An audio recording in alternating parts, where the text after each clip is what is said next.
One of my disclaimers, and again, I shared it this morning, is don't ever ask me a question you don't really want the answer to. Isn't that what we see in the workplace a lot? You know, the company leadership will come and say, tell me what you think about this.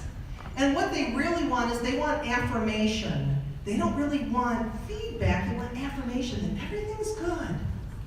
So then when you give feedback, it's, well, we start making excuses. You'll never get feedback again. Whatever you're asking for, be willing to accept the answer, whatever it is. We master the poker face. Because whatever people tell us, it's just feedback. Thank you for sharing. Thank you for sharing. Personally, when we're asking for feedback, again, thank you for sharing. The person may be way off base, but if you go back at them, say, well, I don't see it that way. They're never going to give you feedback again because they're going to see that you don't really want it.